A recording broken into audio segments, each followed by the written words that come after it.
Now your bag, Brady, is a little bit smaller than mine. Can you tell us what you have packed in there? Absolutely. Well, I like to carry a chest pouch with me all the time. I like to be able to get to my gear very quickly without having to take my pack off. So we're just going to go over a few of the essentials. Number one, I like to carry a compass with me at all times to help find direction. Even though I have a GPS tends to run out of power. I also have a whistle for signaling. I like the fact that I can actually blow on this and catch people's attention, but this actually also has a signal mirror on it as well that you can use to signal other people, and a little compass. The other thing I have in here is a little pocket knife. A pocket knife is very valuable for cutting over bags and things like that, but also for medical, pulling sticks out of your legs, which I tend to happen from time to time.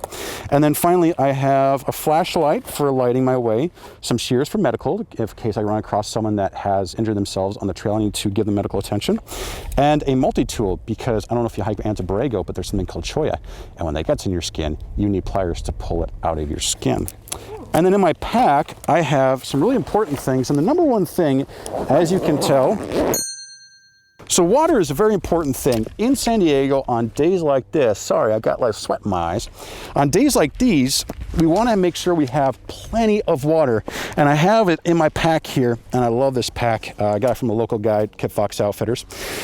I carry 2 bottles, 1.5 liters each.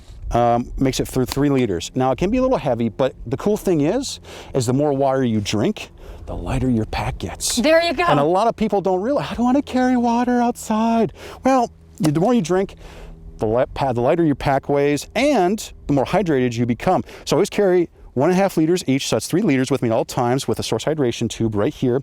And I can swap this back and forth, and these actually detach and attach to any bottles you have. Now on the inside of my pack right here, I carry some other things to ensure safety and survival, like my hat, a pair of gloves because there is shrub brush around here, a little signal flag in case I do get lost. I can put this up and search and rescue can see that. I carry some cordage and a lighter because I can use this to make shelter. Like I can make shade. If it's really hot outside, I can make shade. And it's really great to have. It's called a spool tool. I have a tourniquet for medical. Sometimes people fall down, they get a stick in their leg, an artery or something like that, and you need to stop the bleeding. Of course, I have some snacks, some trusty beef jerky.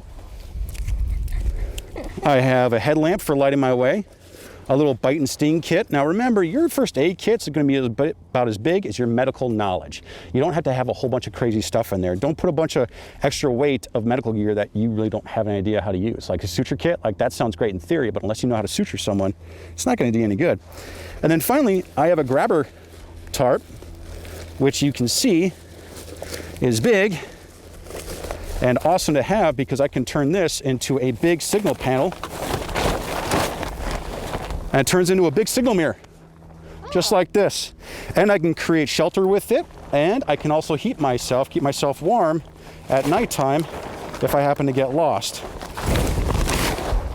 And it's great for shade, so if it's hot days like these, I have none of that stuff. We can create shade and make ourselves safe. So that's the gear I carry. Now, the gear that you carry in the front country, like here in Escondido, is going to be different from what you carry in Anza-Borrego and Mountain Laguna.